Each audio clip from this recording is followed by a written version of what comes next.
धन्वंतरी का नया रंग। आप सभी का इस ट्रेनिंग सेशन में बहुत बहुत स्वागत है। आज हम जो दो प्रोडक्ट्स जैसे सर ने बताए कि जिसके हम बारे में आज चर्चा करने वाले हैं, तो मैं उन दोनों प्रोडक्ट्स को ऐसे मतलब बोल रही हूँ कि ये दोनों प्रोडक्ट जो हैं ये हम अपनी हेल्थ में इन्वेस्ट करेंगे। तो हम शुरुआत करते हैं इन्वेस्ट इन योर हेल्थ। अब यहाँ पे देखेंगे what is the road to healthy life. कैसा ये राह हम निकालेंगे अपनी लाइफ को पूरी तरह से हेल्दी रखने के लिए। तो चाय के साथ धन्वंतरी का नया रंग स्टार्ट करते हैं। Invest in your health, road to healthy life. क्या आप सभी जानते हैं कि आप सही में वाकई में हेल्दी लाइफस्टाइल जी रहे हैं? सेशन के अंत में जाके आपको समझ में आएगा कि आप वास्तव में हेल्दी लाइफ जी रहे हैं। और यदि आप जीना चाहते हैं, यदि आपका लाइफ स्पेन अच्छा रहे, आप हेल्दी रहें, तो आपको क्या क्या इन्वेस्टमेंट करने पड़ेंगे। दोस्तों, यहाँ पे आप एक चेतावनी के तौर पे ये एक कटिंग पेपर का कटिंग है।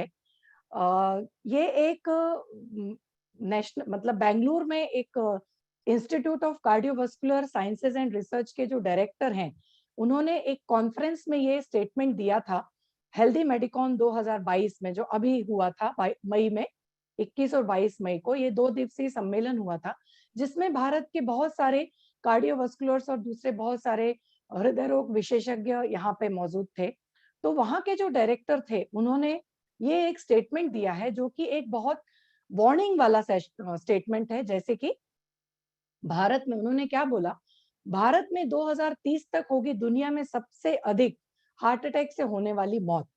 तो अब आप सोच सकते हैं कि ये जब कार्डियोवास्कुलर साइंसेज एंड रिसर्च के जो डायरेक्टर हैं, ये जब ऐसा स्टेटमेंट देते हैं, तो डॉक्टर खुद ही चिंता में पड़ जाते हैं। डॉक्टर जो बड़े बड़े कार्डियोलॉजिस्ट हैं, वो खुद ही इस चिंता में पड़ गए। तो डॉक्टर्स से बाद में उन्होंने भी ये बोला कि sudden cardiac arrest is a matter of concern in past 1 decade. मतलब लास्ट का जो 1 साल है, 2021-2022, यदि हम देखें तो बहुत सारी ऐसी डेथ्स हुई हैं जो सडन कार्डियक अरेस्ट के वजह से हुई हैं। और वो कब हुई हैं? बहुत कम उम्र में। मतलब ऐसा नहीं है कि जब आप 60 पार कर गए, 70 पार कर गए, तो आप एक पर्सन को कार्डियक अरेस्ट आया है। ये कुछ जनरल यानी एक फेमस पर्सनालिटीज हैं जिनके बारे में हम 2 मिनट बात करेंगे। आप सभी इनको जानते हैं, मतलब किसी ना किसी तौर पे हम इन पर्सनालिटीज को जानते हैं। सबसे पहले हम देखेंगे राजू श्रीवास्तव, जो कि एक बहुत फेमस कॉमेडियन है, सभी जानते हैं इनको।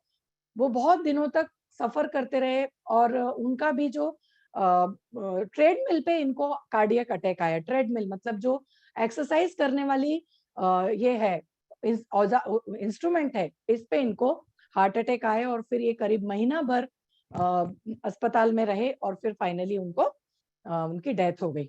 शेन वॉन को कौन नहीं जानता, ऑस्ट्रेलियन के फास्ट बॉलर।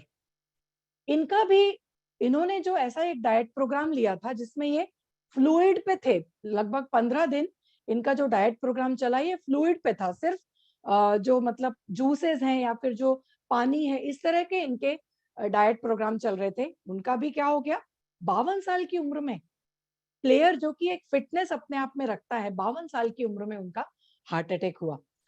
फेमस सिंगर 53 साल की उम्र में जब वो परफॉर्मेंस दे रहे थे, उनको मैसिव कार्डियक अरेस्ट आया और उनकी इमीडिएट मतलब सडन जो उनको हॉस्पिटल ले जाते उनकी डेथ हो गई।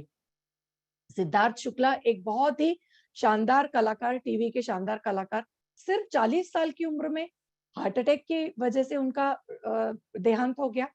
पुनीत कुमार सिर्फ 46 साल की उम्र में, ये कन्नड़ फिल्म के बहुत बड़े हीरो हैं, उनकी मौत भी कार्डियक अरेस्ट की वजह से हुई। अब ये तो फेमस पर्सनालिटीज हैं, इनके लिए इसके लिए हमें मालूम है कि इनकी डेथ कहाँ कैसे हुई। लेकिन जो नॉर्मल लोग हैं, आम लोग हैं, उनके बारे में तो हमें कुछ पता ही नहीं है। तो ये जो कार्डियक अरेस्ट है या फिर जो हार्ट से रिलेटेड बीमारी है, हृदय से जुड़ी हुई बीमारी है, वो डॉक्टर्स के लिए भी एक गहन चिंता का विषय बनती जा रही है। इसका हमारे पास जो सॉल्यूशन है, इसका मतलब इस चीज को मैं बोलूंगी कि ये जो टैबलेट है, कार्निकोटेन टैबलेट है, हम इसकी डिटेल में चर्चा करने वाले हैं, क्योंकि इसमें जो तत्व पाए गए हैं वो हमें अपने शरीर के लिए इन्वेस्ट करना है। कौन कौन से तत्व हैं इसमें? कार्निकोटेन टैबलेट, एक टैबलेट में इसमें है L carnitine 500 milligram, coenzyme Q10 100 milligram, astaxanthin एक एक्सट्रैक्ट होता है, उसमें इसका 10% लिया गया है, वो सिर्फ 10 मिलीग्राम। क्या कमाल करता है हम देखेंगे। जिंक सल्फेट है 5 मिलीग्राम, फोलिक एसिड 118 माइक्रोग्राम। इससे हमें एक टैबलेट से हमें 2.8 की एनर्जी मिलती है और एक टैबलेट से हमें 600 मिलीग्राम प्रोटीन प्राप्त होता है। तो इसको हम एक डाइटरी सप्लीमेंट, मतलब पूरा एक इन्वेस्टमेंट जो मैं बोल रही हूँ, एक हेल्थ सप्लीमेंट के तौर पे हमें इसको लेना है। और जो हमारे हेल्थ केयर प्रोफेशनल है, डॉक्टर पाटिल का जो ये शोध है, मतलब इन्होंने जो इस बास्केट में जो टैबलेट लाई है, मतलब हम बोल सकते हैं, कल परसों हम बात कर रहे थे कि एक सचिन तेंदुलकर है, एक धोनी है और अब एक सूर्य कुमार आ गया है। तो ये जो एल कार्निटिन या फिर जो कार्निकोटेन टैबलेट है हमारी, इसको हम बोलेंगे कि ये हमारे लाइफ स्पैन के लिए एक राहुल द्रविड़ के तौर पे काम कर रही है। राहुल द्रविड़ को कौन नहीं जानता, पारी को संभालते थे वो। मतलब जब टेस्ट क्रिकेट का यदि बात करें तो वो पूरी पारी को 2-2 दिन तक उन्होंने संभाला है, 5 दिन की पारी में। तो हमारी उम्र यदि 70-80 साल हमें अच्छे से जीना है, अच्छे से निकालनी है, तो कार्निकोटेन एक बहुत ही अच्छी टैबलेट है। उसका हम थोड़ा सा डिटेल में देखेंगे कि इनके फायदे क्या क्या हैं। ये जो 3 कंपाउंड हमारे इस टैबलेट में है, उनके क्या क्या फायदे हैं, ये होते क्या हैं। और तो सबसे पहले हम देखेंगे कोएंजाइम Q10। कोएंजाइम Q10 क्या है? एक ये विटामिन जैसा सब्सटेंस है, विटामिन जैसा एक तत्व है जो कि हमारे शरीर में बनता है। ये कहाँ पे पाया जाता है? हार्ट में, लिवर में, किडनी और पैंक्रियाज में ये पाया जाता है। इसका उपयोग कहाँ होता है? इसका उपयोग होता है हार्ट और ब्लड वेसल्स की कंडीशंस को, मतलब मोस्टली इसका जो उपयोग है वो कंजेस्टिव हार्ट फेलियर, मतलब अचानक से जब हार्ट फेलियर होता है, कार्डियक अरेस्ट होता है, या फिर चेस्ट पेन होने लगता है, या फिर हाई ब्लड प्रेशर की यदि संभावना किसी को रहती है, वहां पे इसको देके इसका इलाज किया जा सकता है। यह कोएंजाइम Q10 पूरी ऊर्जा को बढ़ाने में हमें मदद करता है। और Q enzyme Q10 life span, मतलब हम जो बोलते हैं ना कि आयु बढ़ाने में, इसको बहुत क्लिनिकल ट्रायल्स इसके किए गए और देखा गया कि यह आयु बढ़ाने में भी हमारी सहायता करता है।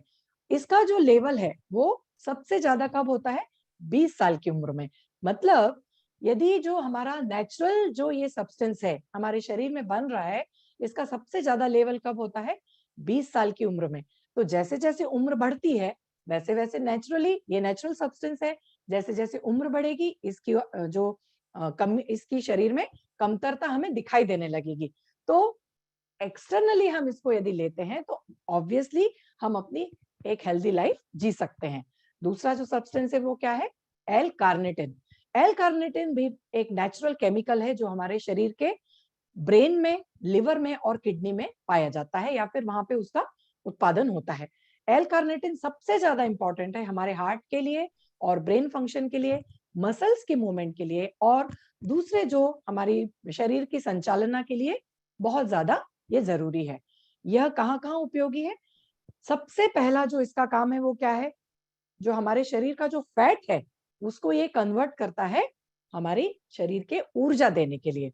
तो एल कार्निटिन की जब यदि कमी हो जाती है, तो यदि नेचुरली एल कार्निटिन कम हो जाता है, तो एक्सटर्नली भी हम एल कार्निटिन का उपयोग कम कर सकते हैं। एल कार्निटिन जो है ये मुंह के द्वारा और आईवी इंजेक्शन के द्वारा इफेक्टिव रहता है, और एफडीए मतलब फूड एंड ड्रग एडमिनिस्ट्रेशन ने भी इसके लिए मान्यता दी गई है। तो ये दोनों सप्लीमेंट्स एफडीए द्वारा अप्रूव्ड है।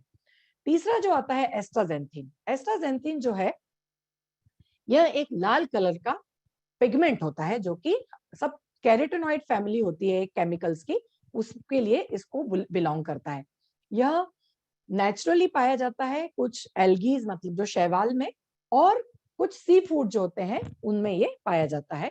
एस्ट्राजेंथिन जो है इसको बोल सकते हैं कि ये सबसे ज्यादा एंटीऑक्सीडेंट प्रॉपर्टीज इसमें पाई जाती हैं, जो कि हमारे शरीर के जो फ्री रेडिकल्स हैं, जो कि मुक्त कण हैं, जो कि बहुत सारे केमिकल रिएक्शंस के कारण हमारे शरीर में घूमते रहते हैं और हमारे शरीर के सारी सेल्स को नुकसान पहुंचाते रहते हैं। उन नुकसानदायक सेल्स को ये कैप्चर करने में या फिर दूर भगाने में बहुत बहुत मदद करता है। इसको ऐसे बोला गया है कि ये किंग ऑफ कैरोटीनॉइड है। किंग ऑफ कैरोटीनॉइड मतलब सबसे ज्यादा पावरफुल एंटीऑक्सीडेंट। ये प्राकृतिक एंटीऑक्सीडेंट हमें अवेलेबल है।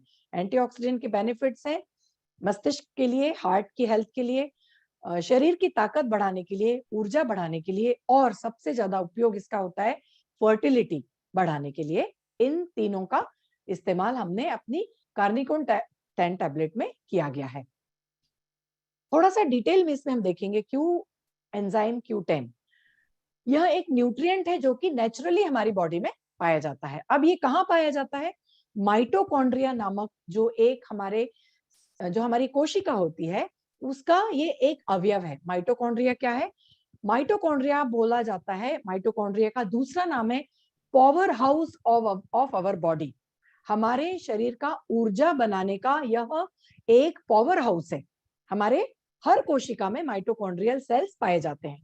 तो माइटोकॉन्ड्रिया में एनर्जी उत्पादन होता है, जहां की ये आप देख रहे हो यूबिक्विनोन मतलब कोएंजाइम Q10 इस माइटोकॉन्ड्रिया में पाए जाते हैं। यदि कोएंजाइम Q10 जैसे हमने देखा कि 20 साल की उम्र में ये सबसे ज्यादा रहते हैं, जैसे जैसे उम्र बढ़ती है वैसे वैसे क्यू एंजाइम कम होते जाता है। तो क्या होगा? जैसे जैसे कोएंजाइम कम होगा, एनर्जी का उत्पादन कम कम होते जाएगा। तो 20 साल का जवान और 40 साल का जवान और फिर 60 साल का जवान, तो इस तरह से जब हम कंपैरिजन करते हैं तो यह धीरे धीरे कम होने लगता है, जिसके कारण हमें बहुत सारी तकलीफों का सामना करना पड़ता है, जैसे कि कार्डियोवास्कुलर डिसीजेस हैं, हार्ट से रिलेटेड, हाई ब्लड प्रेशर है, कैंसर की संभावना हो सकती है। तो इसका हम कहाँ कहाँ उपयोग कर सकते हैं? माइटोकॉन्ड्रियल डिसऑर्डर्स मतलब यदि एनर्जी लेवल हमें कम लगता है तो आप समझ लीजिए कि आपका कोएंजाइम Q10 कम है। जनरल तौर पे भी देखते हैं कि एक पर्टिकुलर एज में जाके एनर्जी लेवल कम होने लगते हैं। तो इसका सीधा इसका समाधान कहाँ मिलेगा हमें? हमारी एनर्जी बढ़ाइए। एनर्जी कहाँ से बढ़ेगी? कोएंजाइम Q10 से बढ़ेगी। इसका उपयोग और भी दूसरी जगह होता है, ओबेसिटी में, डायबिटीज में, पार्किंसंस डिसीजेज में, एक्वायर्ड एड्स में, गैस्ट्रिक अल्सर्स में, एलर्जी में, माइग्रेन में, किडनी फेलियर में, मस्कुलर डिस्ट्रोफी मतलब यदि मसल्स कमजोर होने लगती हैं, और एजिंग में। जैसे जैसे उम्र बढ़ रही है वहां पे हमें इस एंटीऑक्सीडेंट की जरूरत पड़ती है, जो कि हमारे फ्री रेडिकल्स को जनरेट होने से बचा रहा है, और प्रोटीन्स, लिपिड और डीएनए मतलब प्रोटीन्स, लिपिड और डीएनए जो हमारे शरीर में नेचुरली प्रेजेंट हैं, उनके धीरे धीरे इनके मॉडिफिकेशंस होते हैं, मतलब उनके जो स्ट्रक्चर है, उनकी संरचना है, उनके इसमें बदलाव आते जाता है, और वो फिर धीरे धीरे हमारे शरीर को नुकसान पहुंचाने लगते हैं। Concentration of Q enzyme Q10 हम यदि देखेंगे, जो इसका पूरे शरीर में इसका वितरण कैसे है, तो सबसे ज्यादा ये हार्ट में पाया जाता है। इसका कॉन्सेंट्रेशन जो है माइक्रोग्राम पर ग्राम ऑफ टिश्यू, मतलब इसकी क्वांटिटी बहुत कम है, मतलब पर ग्राम टिश्यू में हार्ट में ये होता है लगभग 110 से ज्यादा 120 माइक्रोग्राम पर ग्राम ऑफ हार्ट के टिश्यू में। किडनी में लगभग 80, लीवर में फिर 60 से 70 के माइक्रोग्राम में रहता है, मसल्स में, ब्रेन में, पैंक्रियाज में, हर डिफरेंट जितने भी हमारे शरीर के अलग अलग अवयव हैं, उन सब में कोएंजाइम Q10 माइक्रोग्राम पर ग्राम के तौर पे ये प्रेजेंट होता है। और इस स्लाइड में आप देखोगे जो इसका डिस्ट्रीब्यूशन है, जैसे जैसे ईयर बाय ईयर इसका जो डिस्ट्रीब्यूशन है ये धीरे धीरे कम होने लगता है। 20 साल की उम्र में आप देखेंगे इसका जो प्रेजेंट मतलब ये पाया गया है 100%। फिर जैसे जैसे हमारी उम्र बढ़ रही है 40 साल में आप हार्ट में देखोगे इसकी कमी कितनी हो गई, और फिर 80 साल में जाके यह सिर्फ 42% बचता है। तो आप 20 साल की उम्र के जवान को देखिए और 80 साल की आप उम्र को के व्यक्ति को कंपेयर कीजिए, यदि आपका Q10 इतना कम हो जाता है, और इसके साथ साथ बहुत सारे टॉक्सिन्स हमारे शरीर में जा रहे हैं, जैसे कि हमने परसों डिटॉक्स का जब लेक्चर देखा तो हमने देखा कि कितने सारे टॉक्सिन्स हमारे शरीर में जा रहे हैं, जो कि हर अपना जो नेचुरली प्रेजेंट सब्सटेंस है उसको ये धीरे धीरे कम करते जाते हैं। तो इस तरह से हम देखते हैं कि इसका जो रिलेशन है वो एज के साथ है।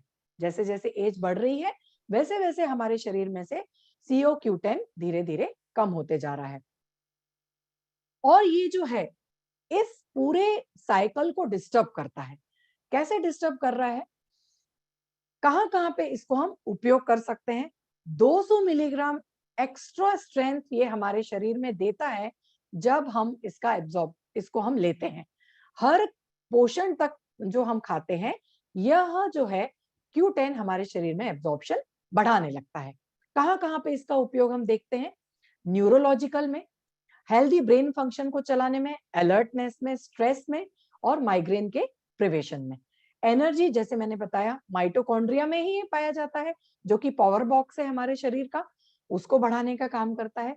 सेल्यूलर एनर्जी बढ़ाने का काम करता है, स्टेमिना देता है।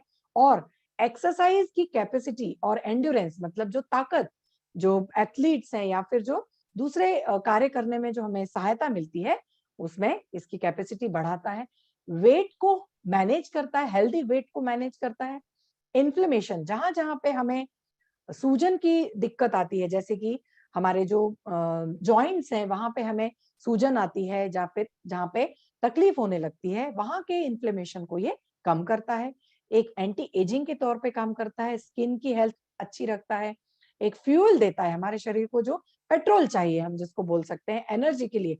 गाड़ी चलाने के लिए जैसे पेट्रोल लगता है वैसे हमारे शरीर को चलाने के लिए ये पेट्रोल का काम कर रहा है। क्यू एंजाइम Q10 एक पेट्रोल का काम कर रहा है।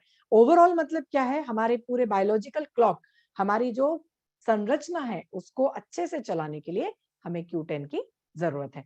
फर्टिलिटी, स्पेशली पुरुषों में यदि इनफर्टिलिटी रहती है, किसी भी वजह से हार्मोन की कमी होती है और वह पिता बनने के लायक नहीं रहते, उन पुरुषों में फर्टिलिटी को एनहेंस करता है, बढ़ाता है। एंटीऑक्सीडेंट के तौर पे काम करता है।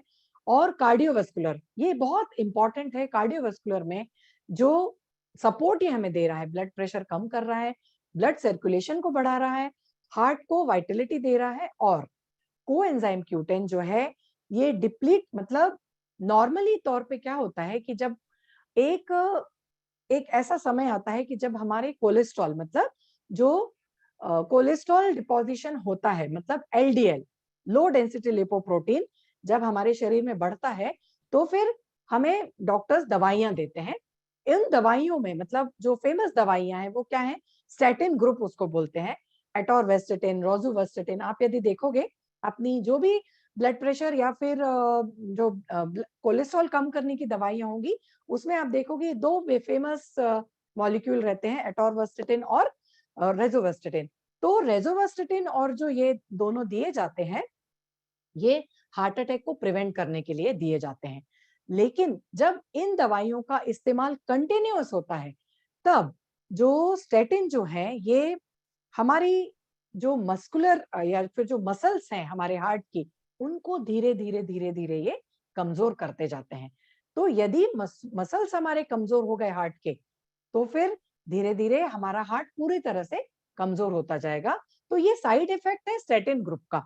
तो यदि आपको लगता है कि आपका कोलेस्ट्रॉल लेवल बढ़ गया है तो उसका सबसे अच्छा जो सप्लीमेंट है वो है Q10। इसके अलावा ये पूरी जो स्लाइड है ये पूरा हार्ट वर्किंग को बता रही है। इसको थोड़ा सा आप समझ के लेंगे, ये पूरा टेक्निकल है लेकिन फिर भी हम इसको थोड़ा समझने की कोशिश करेंगे। यहाँ पे आप देख रहे हो ये जो मैकेनिज्म है और फिजियोलॉजिकल इफेक्ट है और क्लिनिकल बेनिफिट क्या है। कोएंजाइम Q10 हमारी जो नाइट्रस ऑक्साइड है ये एक हमारे हार्ट को चलाने के लिए एक एलिमेंट रहता है जो जरूरी है, उसकी बायो अवेलेबिलिटी को बढ़ाता है। हमारे इलेक्ट्रॉन ट्रांसपोर्ट चेन फंक्शन, इसमें हमारे जो सोडियम, पोटेशियम और कैल्शियम, ये 3 इलेक्ट्रॉन होते हैं जो हमारे हार्ट पंपिंग के लिए बहुत जरूरी होते हैं और इसको बोलते हैं इलेक्ट्रॉन ट्रांसपोर्ट फंक्शन। तो जैसे भी मतलब जो भी फंक्शन हमारे हृदय में होता है, इलेक्ट्रॉन ट्रांसपोर्ट चेन फंक्शन, उसको ये बहुत सुचारू रूप से चलाता है। प्रिवेंट एलवी हाइपरट्रॉफी, एलवी मतलब लेफ्ट वेंट्रियल, हमारे हृदय का जो लेफ्ट वाला पोर्शन है, जो चैम्बर है, उसकी हाइपरट्रॉफी यानी उसकी जो मसल्स हैं उनको कमजोर होने से ये बचा रहा है।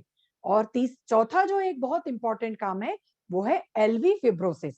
एलवी फिब्रोसिस मतलब वही लेफ्ट वेंट्रिकुलर फिब्रोसिस या फिर इसको कार्डियक फिब्रोसिस भी बोलते हैं।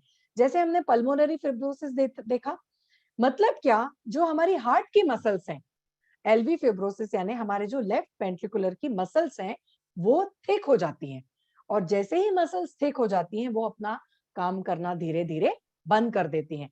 जैसे ही ये मसल्स काम करना बंद करती हैं, हमारा हार्ट जो है धीरे धीरे कमजोर पड़ते जाता है।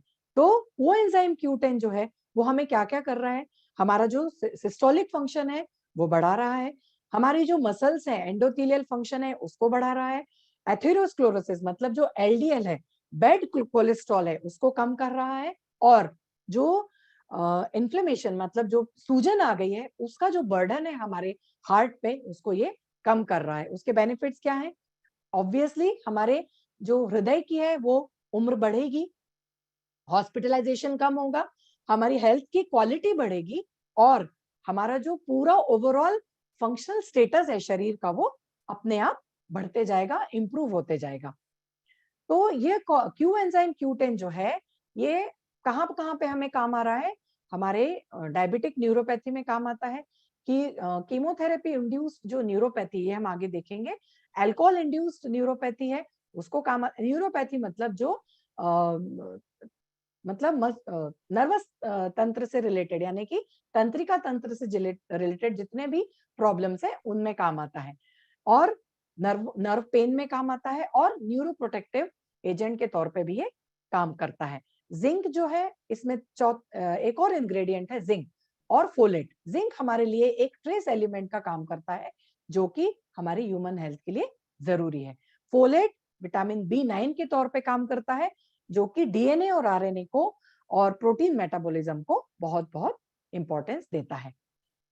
जैसे कि देखा पेरिफेरल न्यूरोपैथी में हमें ये सहायक है, हमारी स्किन के लिए बहुत जरूरी है। क्रोफिट मतलब जो हमारी आंखों के पास जो लाइंस आ जाती है, अर्ली एजिंग जिसको बोलते हैं, उसमें ये सहायक है, स्किन को टाइट रखता है और यूवी रेडिएशन से बचाता है। एक और बहुत इंपॉर्टेंट जो यहाँ पे मैं बताना चाहूंगी, ग्लोकोमा। Q10 जो है हमारी दृष्टि को बहुत बचाने का काम करता है। ग्लोकोमा एक ऐसा डिसीज है या फिर एक हमारी नेत्र की एक ऐसी बीमारी है जो कि हमारी ऑप्टिक नर्व को धीरे धीरे कमजोर बनाती है। तो ये पता नहीं चलता, हमारा जैसा ब्लड प्रेशर होता है, हार्ट का प्रेशर होता है, वैसे ही हमारी आंखों का भी प्रेशर होता है। आंखों का प्रेशर भी हमें अपना नॉर्मल रखना रहता है। यदि यह बढ़ गया, आई प्रेशर यदि बढ़ गया, तो हमारी जो ऑप्टिक नर्व है उसको ये धीरे धीरे डैमेज करता है, और हमारा जो साइड का विजन है मतलब पेरिफेरल विजन जो बोलते हैं वो धीरे धीरे धीरे धीरे कम हो जाता है। मतलब हमारी जो माइटोकॉन्ड्रिया है वो कम होती जाती है, और ये ग्लोकोमा की रिस्क बढ़ती जाती है। नॉर्मल तौर पे देखा गया है, एक जो स्टेटिस्टिक्स है वो मैं बताना चाहूंगी, 8 लोगों में से 1% ग्लोकोमा का शिकार है। तो मैं यहाँ पे आज ये इस धन्वंतरी के प्लेटफॉर्म पे सबको ये रिक्वेस्ट करूंगी कि आप तुरंत मतलब तुरंत यानी जब भी आपको समय मिले अपनी आंखों का चेकअप कराइए, और आपका आई प्रेशर चेकअप कराइए, क्योंकि नॉर्मल तौर पे क्या होता है हम सिर्फ आंखों का नंबर चेक कराते हैं और चश्मा पहनते हैं, लेकिन आंखों का प्रेशर ये बहुत जरूरी है चेक कराना, क्योंकि यदि आपने आंखों का प्रेशर बढ़ते गया तो आपकी ऑप्टिक नर्व डैमेज हो जाएगी और धीरे धीरे आपकी दृष्टि चली जाएगी, और पता भी नहीं चलता कि ये दृष्टि कब जाती है। ये क्योंकि इसके कोई सिम्टम्स नहीं है, जैसे बाकी बीमारियों के सिम्टम्स है, ग्लोकोमा के कोई सिम्टम्स ही नहीं है, धीरे धीरे दृष्टि गई, और अंत में मतलब 60 साल की उम्र तक जाके भी कई बार होता है कि बहुत सारे लोग दृष्टिहीन हो जाते हैं। इसके बाद आ जाता है एल कार्निटिन। एल कार्निटिन जो है वो भी एक बहुत ही इंपॉर्टेंट एलिमेंट है जो कि हमारे इस टैबलेट में 500 मिलीग्राम हमने इसमें लिया है, बहुत ही जरूरी है। यह भी हमारे कहाँ कहाँ बनता है, ब्रेन में, लिवर में और किडनीज में, जो कि हमारी जो फैट है उसको एनर्जी में कन्वर्ट कर रहा है। फंक्शन इसके कहाँ कहाँ पे है, हार्ट में आप देखेंगे एंजाइना, चेस्ट पेन में, हार्ट फेलियर में, और यदि कंजस्टिव हार्ट फेल की शिकायत होती है तो जैसे भी हार्ट फेलियर की मतलब शिकायत आती है वहां पे इसको मतलब एक बोलते हैं ना कि लाइफ को बढ़ाने के लिए इसको दे सकते हैं। थायराइड में ये काम आता है, स्वेलिंग मतलब इन्फ्लेमेशन में, और हार्ट में जहां जहां पे भी जो मसल्स रिलेटेड तकलीफें हैं वहां पे इसको काम आता है। फिर इसका एक सबसे ज्यादा इंपॉर्टेंट है हार्मोनल डिसऑर्डर, जो कि महिलाओं में देखा जाता है, जो कि पॉलीसिस्टिक ओवरी सिंड्रोम, पीसीओएस की शिकायत रहती है, उनको हम यहाँ पे इस्तेमाल किया जा सकता है। और इरेगुलर हार्ट बीट, जिनकी हृदय की धड़कन ठीक नहीं चल रही है, यदि आपका ईसीजी ठीक नहीं आता है, तो फिर यहाँ पे एल कार्निटिन का उपयोग बहुत सख्ती से किया जा सकता है। इसके बाद आ जाता है एस्ट्राजेंथिन। एस्ट्राजेंथिन मैंने जैसे बताया कि ये कैरोटेनॉइड का किंग है, मतलब राजा है कैरोटेनॉइड्स का। अपने ग्रुप में इसको राजा बोलते हैं। अब राजा क्यों बोलते हैं, यहाँ पे आप खुद ही देख सकते हो। यह एक मोस्ट पोटेंट, मतलब छोटे से छोटा क्वांटिटी, हमने इसमें कितना लिया है, 10 मिलीग्राम एस्ट्राजेंथिन है हमारी टैबलेट में। पोटेंट मतलब कि कम से कम एंटीऑक्सीडेंट हमारे लिए बहुत ज्यादा उपयोगी है। 6000 टाइम्स स्ट्रॉन्गर है ये विटामिन सी से, 8800 स्ट्रॉन्गर है कोएंजाइम क्यू से, 550 टाइम्स स्ट्रॉन्गर है जो चाय में, ग्रीन टी में कैटकिन आता है उससे ज्यादा। तो इस तरह से आप देखते हो कि ये हमारे शरीर के लिए कितना इंपॉर्टेंट है। जो स्टडीज की गई हैं, मतलब बहुत सारे इसके ऊपर रिसर्च की गई है, उन सब रिसर्च के दौरान देखा गया कि ये कहाँ कहाँ पे काम आता है। हमारे जॉइंट पेन्स को और जो मसल्स के जो तकलीफें हैं उनको कम कर रहा है, एंटी इन्फ्लेमेटरी है, एंटी एजिंग है, मतलब reverse external ageing, wrinkles and sun damage. जो सन डैमेज से, जो हमारी सूर्य किरणों से, यूवी रेस से जो हमारी स्किन डैमेज हो जाती है, उनको ये, उन सेल्स को ये रिवर्स कर रहा है, मतलब एजिंग इसकी बढ़ा रहा है। इम्यून सिस्टम को बूस्ट करता है, ब्लड प्रेशर को इंप्रूव कर रहा है, कार्डियोवास्कुलर सिस्टम को इंप्रूव करता है, कैटरैक्ट को बचा रहा है, से बचाता है, हमारे शरीर की हर मसल्स को ये ताकत देता है, स्पेशली ग्लोकोमा जैसे मैंने बताया पहले, और लैक्टिक एसिड को ये रिड्यूस करने में बहुत बहुत सहायक होता है। इसके अलावा यह एक बहुत इंपॉर्टेंट टॉपिक है, कोएंजाइम Q2, Q10 और एल कार्निटिन, ये दोनों मिलके जो स्पर्म हेल्थ है उसको ये बढ़ाता है, और फर्टिलिटी और स्पर्म इंप्रूवमेंट में ये बहुत बहुत सहायक होता है। इसमें जो क्लिनिकल ट्रायल्स किए गए हैं उसमें देखा गया कि यह स्पर्म की फंक्शनिंग बढ़ा रहा है, स्पर्म की जो वेलोसिटी है, मतलब जो गति है, जिस स्पीड से स्पर्म ने अंडाशय से प्रवेश करना चाहिए, उसकी बढ़ा रहा है, स्पीड बढ़ा रहा है, स्पर्म की क्वालिटी और मोटेलिटी बढ़ा रहा है, और जो हमारे स्पर्म की जो रिएक्टिव ऑक्सीजन मतलब जो स्ट्रेस है उसको ये कम करता है, और इनफर्टिलिटी को ये धीरे धीरे धीरे धीरे कम करते जाता है। तो इनफर्टाइल जो पुरुष हैं उनके लिए ये एल कार्निटिन और कोएंजाइम का जो कॉम्बिनेशन है ये बहुत ज्यादा उपयोगी रहेगा, क्योंकि इसके जैसे ट्रायल्स देखे मैंने, ये बहुत ज्यादा उपयोगी है। तो हेल्दी 10 कार्निको 10 को हम एक बोल सकते हैं हेल्दी 10। हेल्दी 10 क्यों बोल सकते हैं, क्योंकि ये ब्रेन हेल्थ में सहायक है, स्किन हेल्थ में सहायक है, इम्यून सिस्टम और मॉड्यूलेशन, इम्यूनो मॉड्यूलेटर के तौर पे काम कर रहा है, मेल फर्टिलिटी को बढ़ा रहा है, जॉइंट टेंडन और मसल को सपोर्ट दे रहा है, आंखों को सहायता दे रहा है, कार्डियोवास्कुलर सपोर्ट दे रहा है, एंटी एजिंग और सेल्यूलर हेल्थ को सपोर्ट करता है, एथलेटिक परफॉर्मेंस और जो एनर्जी लेवल है, एथलेटिक्स को जो, मतलब जो खिलाड़ी लोग हैं उनको जो एनर्जी चाहिए वो दे रहा है, और वर्ल्ड्स की, मतलब इसको हम बोल सकते हैं strongest and highest quality of natural antioxidant, इसको हम बोलते हैं। तो ये जो हेल्दी 10 है, एस्ट्राजेंथिन एक हेल्दी 10 के तौर पे काम करता है, एथलेटिक्स का परफॉर्मेंस बढ़ाता है और इम्यूनिटी मॉड्यूलेटर है। Astaxanthin great for summer and year round active lifestyle. So इस तरह से हमारी जो कार्निको 10 टैबलेट है एक बहुत ही अच्छा इन्वेस्टमेंट रहेगा यदि आप अपनी हेल्थ में अभी से स्टार्ट करते हैं। अब हमारा जो दूसरा टॉपिक है वो है ओबेसिटी और ओवरवेट। आप सभी को मालूम है ओबेसिटी जो है, जैसे जैसे हमारी टेक्नोलॉजी आई, हमारी जो मॉडर्नाइजेशन हुआ, मॉडर्नाइजेशन का मतलब है हमारी लाइफस्टाइल में चेंज आते गए। पहले लोग साइकिल से जाते थे, फिर जैसे ही मोटरसाइकिल्स आई, मोटरसाइकिल का इस्तेमाल करने लग गए, पैदल जाते थे पहले, फिर साइकिलें आई और फिर धीरे धीरे मॉडर्नाइजेशन होते गया। तो आज हम अपनी सब्जी लेने के लिए भी या फिर साधारण रोजमर्रा के काम करने के लिए भी पैदल जाने की कोशिश नहीं करते, पैदल जाने का कष्ट नहीं करते। 1975 के बाद यह एक सिनेरियो पूरे वर्ल्ड के सामने आया, भारत में भी स्पेशली देखा गया कि यदि 18 साल के भी बच्चे हम यदि देखें तो उनमें भी ये ओबेसिटी की शिकायत हो गई है। 65 करोड़ लोग अभी देखा गया, मतलब 2016 का ये आंकड़ा है, अब तो और ये बढ़ गया है, ओबेसिटी से ग्रसित हैं। और 39 मिलियन चिल्ड्रन जो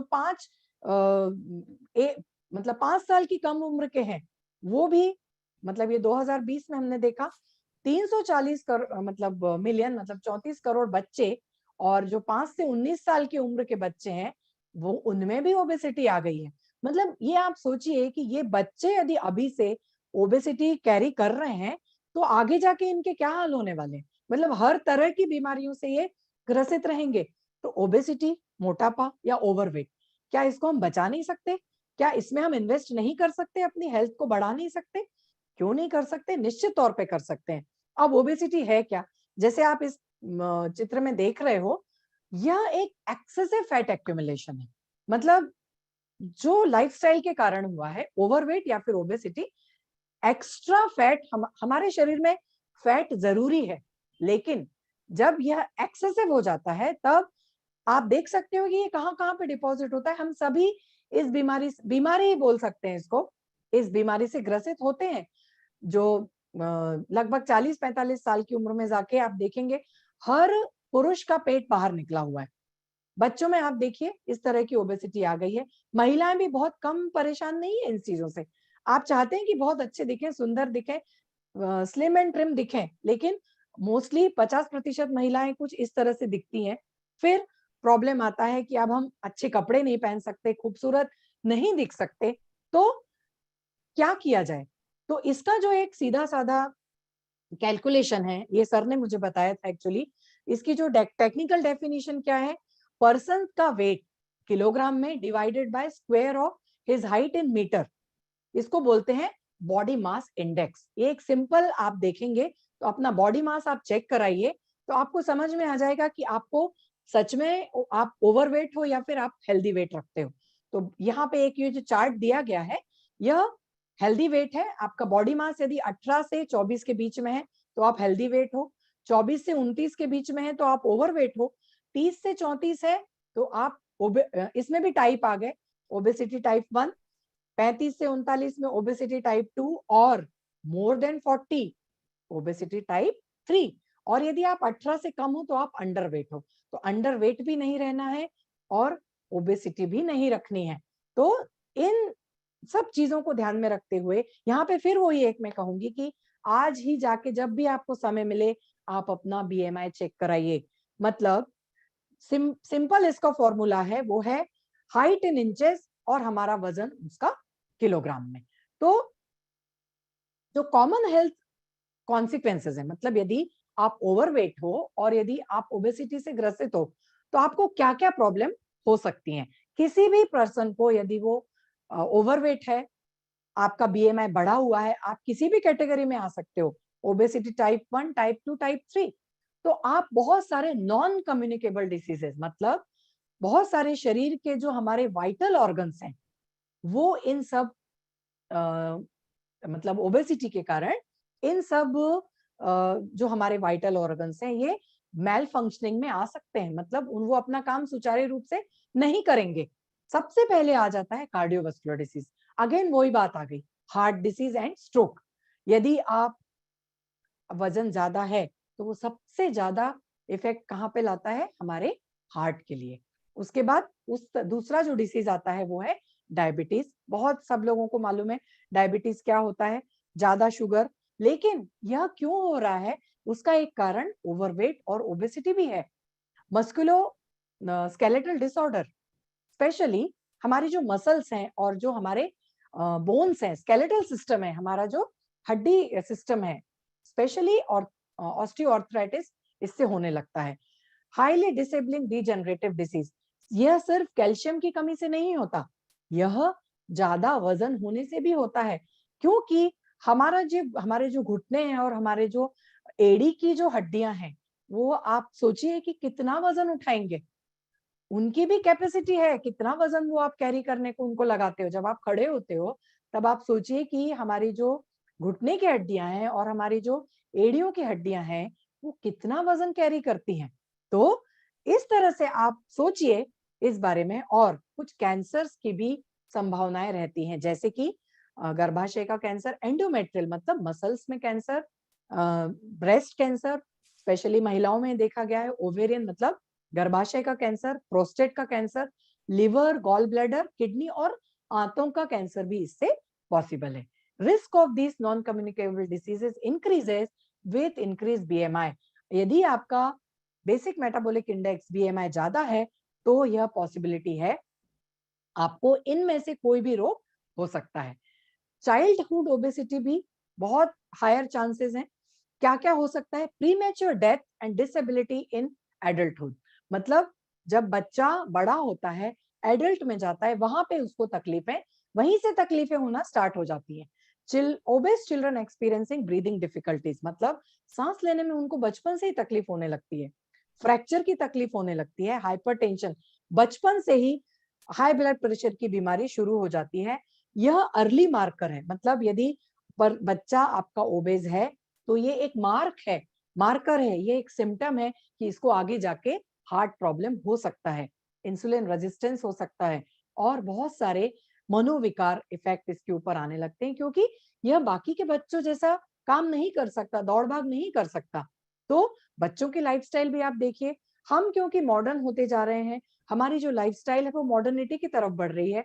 बच्चे आजकल बहुत ज्यादा, जो सॉफ्ट ड्रिंक्स आ रहे हैं बाजार में, सबसे ज्यादा मार्केट है इनका, मैकडोनल्ड्स बढ़ते जा रहा है, पिज्जा बर्गर बढ़ते जा रहा है, मैगी आप देखिए ये बढ़ते जा रही है। तो इनका जो खाने पीने का तौर तरीके हैं उनकी तरफ ध्यान देना बहुत जरूरी है, नहीं तो फिर आंकड़ा ये बढ़ते जाएगा। इसके बाद आ जाता है महिलाओं में। महिलाओं में भी ये एक बहुत एक्सेस फैट जो होता है, ये बहुत जरूर, मतलब इसकी तरफ भी ध्यान देना जरूरी है। मोस्टली जो कमर का हिस्सा है, क्योंकि जो हार्मोन्स पैदा होते हैं, हार्मोन्स महिलाओं में बनते हैं, वह यह एक तरह से फैट निर्माण करने में भी मतलब फैट का निर्माण करने में सहायता देते हैं। लेकिन इन्फ्लेमेशन हो सकता है, ब्लड शुगर लेवल बढ़ सकता है, डायबिटीज की भी प्रॉब्लम हो सकती है। ओबेसिटी बढ़ने से जो मैलिग्नेंसी है, मतलब कुछ कैंसर रिलेटेड प्रॉब्लम आ सकती है, पीसीओएस हो सकता है, पोस्ट मेनोपॉजल ब्रेस्ट कैंसर की पॉसिबिलिटी है, और एंडोमेट्रियल मतलब जो गर्भाशय के अंदर की जो लेयर है वहां पे एक कैंसर की संभावनाएं देखी जा सकती हैं। प्रेगनेंसी में कॉम्प्लिकेशंस आ सकते हैं, जैसे कि जेस्टेटाइनल डायबिटीज, मतलब गर्भावस्था के दौरान डायबिटीज की शिकायत हो सकती है। Pregnancy characterised high blood pressure हो सकता है, समटाइम्स फ्लूइड रिटेंशन और प्रोटीन यूरिया, प्रोटीन की मात्रा यूरिन में, सॉरी, यूरिया की मात्रा प्रोटीन में बढ़ सकती है। तो इस तरह की कुछ जो प्रेगनेंसी, गर्भावस्था में भी कुछ शिकायतें आ सकती हैं। Needing a caesarean delivery, normal delivery की संभावना कम हो जाती है और सी सेक्शन करना पड़ता है। ब्लड क्लॉट्स हो सकते हैं, हैवी ब्लीडिंग हो सकती है, नॉर्मल डिलीवरी के दौरान हैवी ब्लीडिंग हो सकती है, प्रीमेच्योर बर्थ हो सकता है बच्चे का, मिसकैरेजेस मतलब गर्भपात होने की संभावना हो सकती है। इसके अलावा यह ब्रेन और जो हमारा स्पाइनल कॉर्ड है उसमें भी यह कुछ हद से यह बहुत सारी डिफेक्ट्स दे सकता है। अब इसका जो सॉल्यूशन है हमारी बास्केट में जो है, एक बहुत ही कामरा, मतलब जो बोलेंगे ना कि रामबाण जो इसका इलाज है वो है ग्रीन रिच कैप्सूल। बहुत ही सुंदर इसका फॉर्मुलेशन है, एनहांस्ड ग्रीन रिच फॉर्मुलेशन है इसका। इसमें 4 जो इंग्रेडिएंट डाले गए हैं वह हर तरीके से एक ओबेसिटी और जो ओवरवेट है उसको कम करने में बहुत बहुत सहायता देते हैं। सबसे पहला इंग्रेडिएंट है इसमें green tea extract 100 milligram, pippali 25 milligram, garcinia cambogia 200 milligram, green coffee extract 100 milligram. ये 4 इंग्रेडिएंट मिलके हमने अभी तक जितने विकार देखे ओबेसिटी के कारण होने वाले जो नॉन कम्युनिकेबल डिसीज है उनको हम बचा सकते हैं। Traditionally used as food supplement to enhance and strengthen the body function. अब इसमें जो ग्रीन टी है वो हमें कैसे सहायता देती है वेट लॉस और मैनेज करने के लिए? ग्रीन टी जो है, फ्रेश लीव्स जो होती हैं, दो तरह की चाय हम पीते हैं, चाय हम पीते हैं लेकिन ग्रीन टी जो है फ्रेश लीव के द्वारा बनी गई है, जिसमें सबसे ज्यादा 90% पॉलीफिनॉल्स होते हैं। अब इन सब के पीछे मतलब ये वजन क्यों कम कर रहे हैं, क्या हो रहा है हमारे शरीर में, कौन कौन से रिएक्शंस होने वाली हैं, इसमें जो प्राकृतिक संपदा है ग्रीन टी में, ये तीन जो यहाँ पे आप देख रहे हो ये प्राकृतिक गुणों से भरपूर है। पॉलीफिनॉल्स 90%, इपिकोगैलोकैटेकिन ईसीजीसी 50% और कैटेकिन 70%, जो कि सबसे ज्यादा ग्रीन टी में पाया जाता है। ग्रीन टी बहुत ही ज्यादा कारगर है हमारी जो एनर्जी है उसको बढ़ाने के लिए, और जो फैट है हमारे शरीर में जमा हुआ उसको ऑक्सीडेट करती है, मतलब ऑक्सीडेशन यानी उसको पूरी तरह से खत्म करने का काम करती है, और ये वेट लॉस में सहायता करती है, मतलब बढ़ाती है वेट लॉस। जैसे मैंने बताया एंटीऑक्सीडेंट है, यह हमारे शरीर का मेटाबॉलिज्म बढ़ा रहा है, मतलब जो भी हम अन्न खाते हैं मेटाबॉलिज्म बढ़ाने का काम करता है और आपकी भूख को कम करता है। नॉर्मल तौर पे क्या होता है, जब हमें भूख लगती है ना तो हम कुछ भी खाना खाते हैं। तो कुछ भी का मतलब क्या होता है, लड्डू खा लिया, बड़ा पाव खा लिया, ये खा लिया, वो कुछ भी खाते हैं। तो जब हमें ऐसी टाइप की भूख लगती है, जब हम कुछ भी मतलब खाने को हमारा शरीर मांगता है खाना, या फिर शुगर की कमी होने लगती है, तब सबसे ज्यादा जब इसका मतलब है कि आपका मेटाबॉलिज्म ठीक नहीं है, तो हमारे शरीर का मेटाबॉलिज्म ठीक करने के लिए क्या जरूरी है, ग्रीन टी। फिर फैट सेल्स को मोबिलाइज कर रहा है, मतलब फैट सेल्स जो जम गई है एक जगह पे, ये जो हमारा कमर का एरिया है, जांघों का एरिया है, वहां पे फैट सेल्स जमा हो गई हैं। हमारी ये जो चिन है, मतलब गालों के नीचे का हिस्सा डबल चिन हो जाती है, वहां पे भी फैट जमी रहती है। तो ये जो है ये मोबिलाइज करता है, मतलब तोड़ के हमारी फैट सेल्स को ब्रेक डाउन करके उनको मोबिलाइज करता है और ब्लड स्ट्रीम में ये ले जाता है, जो कि एनर्जी में कन्वर्ट होती है। फिर स्पेशली कैटेकिन सप्लीमेंट है, जो कि विसरल फैट, मतलब विसरल यानी पेट के आसपास का हिस्सा, उसको ये जो कि बहुत ज्यादा हार्मफुल है उसको ये कम करने में सहायक होती है। मेटाबॉलिक रेट बढ़ा रही है, मतलब बीएमआई बढ़ा रही है, हमारी जो मेटाबॉलिक रेट है उसको ये 3 से 4% बढ़ाती है। कई कई जगहों पे देखा गया है कि 8% भी मेटाबॉलिक रेट बढ़ी गई है। तो यदि आपका मेटाबॉलिज्म चयापचय प्रक्रिया, मतलब यदि प्योर हिंदी में इसको बोला जाए तो हमारा जो चयापचय है उसको ये बढ़ाने का काम कर रही हैं। एक्सेसिव फैट बर्निंग करती हैं ड्यूरिंग एक्सरसाइज।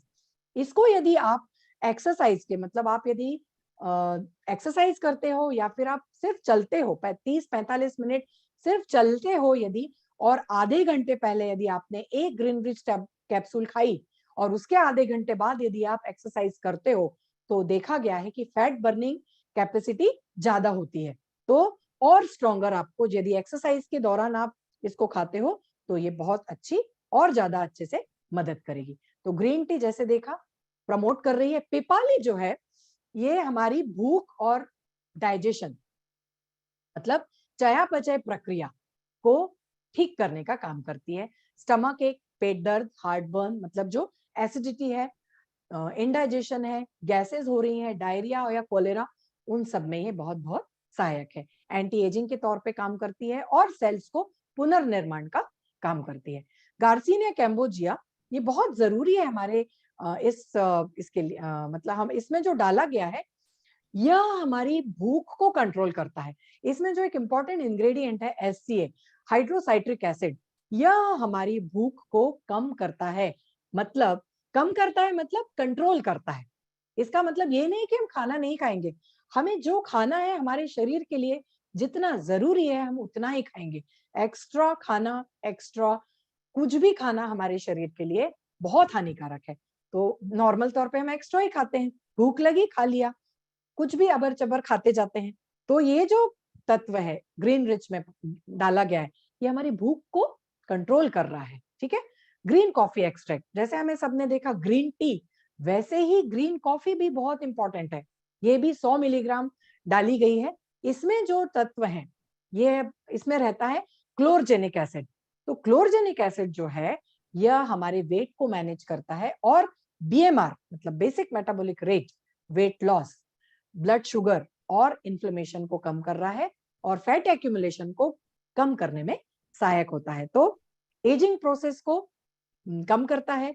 हार्मफुल जो फ्री रेडिकल्स हैं हमारे शरीर में, हमारे लिवर के आसपास जितने भी हार्मफुल मतलब फ्री रेडिकल्स पड़े हुए हैं, उनको ये कम करता है, उनसे लड़ता है और एक नेचुरल डिटॉक्स लिवर के लिए, लिवर के आसपास जो फैट सेल्स हैं वहां के डिटॉक्स के तौर पे काम करता है और हमारी एनर्जी बूस्ट यूथ या फिर हमारी एनर्जी को ये बढ़ाने में बहुत बहुत सहायक होता है। अब इसको लेना कैसे है? इसका जो डोज है, healthy person as a dietary supplement take 1 capsule 1 to 2 times daily. मुझे नहीं लगता कि ये एक कैप्सूल लेने में किसी को भी हानि होगी।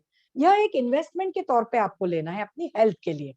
1 से 2 कैप्सूल आपको लेना है। For best results take 30 to 60 minutes before meals और workout as suggested by health care professional और न्यूट्रिशनिस्ट।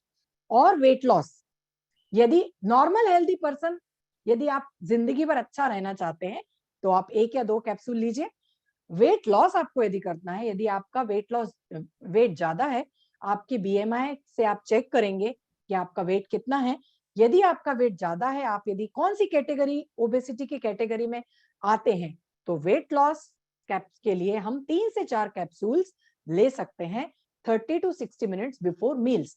यह आप एक ध्यान रखिए कि ये जितने भी इंग्रेडिएंट्स हैं, यह सारे प्राकृतिक हैं, इसमें कोई भी केमिकल मिलाया गया नहीं है। तो प्राकृतिक होने की वजह से यह हमारे शरीर को कोई भी नुकसान नहीं पहुंचाने वाले, एक भी नुकसान इससे नहीं पहुंचने वाला हमारे शरीर को। तो 10 रीजंस है to drink green rich, good source of antioxidants, prolong your life, reduce high blood pressure, burn fat, help your exercise longer. Normal तौर पे क्या होता है कि जब आप चलने लगते हो तो आप जल्दी थकते हो, लेकिन यदि आपका वजन कम होगा तो आप देखिए आपकी जो चलने की ताकत है या एक्सरसाइज करने की ताकत है वो दोगुना तिगुना होती है और आप खुद अपने आप को एक एनर्जी से भरा हुआ पाते हो। Boost your immunity against illness, बीमारी से लड़ने की ताकत दे रही है। अपनी जो हड्डियां हैं उनको प्रिजर्व कर रही हैं, ताकत दे रही हैं। टूथ डिके, दांतों का गिरना कम करती हैं, सोर्स ऑफ एनर्जी है और पूरी तरह से जो स्ट्रेस हमारे शरीर में है, स्ट्रेस क्यों है? क्योंकि फ्री रेडिकल्स हैं। यह जो है एंटीऑक्सीडेंट है, स्ट्रॉन्ग एंटीऑक्सीडेंट है। तो दोनों ही जो हमारे आज हमने डिस्कस किए, पूरी तरह से ये स्ट्रेस को कम करने में सहायक होंगी।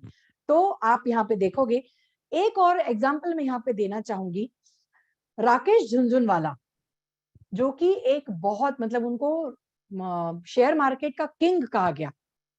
उनकी भी जो डेथ हुई कार्डियक अरेस्ट की वजह से हुई, हार्ट फेल होने की वजह से हुई। जब वो हॉस्पिटलाइज थे, अभी अगस्त में उनकी डेथ हुई है, everybody must be knowing him. तो वो भी बोले कि मैं शेयर मार्केट का किंग रहा, लेकिन मैंने अपनी हेल्थ में कभी भी इन्वेस्ट नहीं किया, मतलब मैंने सोचा भी नहीं कि मैं अपनी हेल्थ के लिए इन्वेस्ट करूं। तो वह पर्सन जाते जाते एक सीख दे गया, मतलब सारे इन्वेस्टर्स को, कि आप अपनी हेल्थ में इन्वेस्ट कीजिए। तो हम देख सकते हैं कि हर मनुष्य अपने स्वास्थ्य का खुद ही लेखक होता है। तो जिस मनुष्य के पास स्वास्थ्य नहीं, तो समझो उसके पास कुछ भी नहीं, मतलब सब कुछ होने के बावजूद भी कुछ भी नहीं। तो अंत में मैं यही कहना चाहूंगी, खुश रहिए, स्वस्थ रहिए, स्वस्थ रहिए तो खुश रहेंगे। Thank you very much thank you. For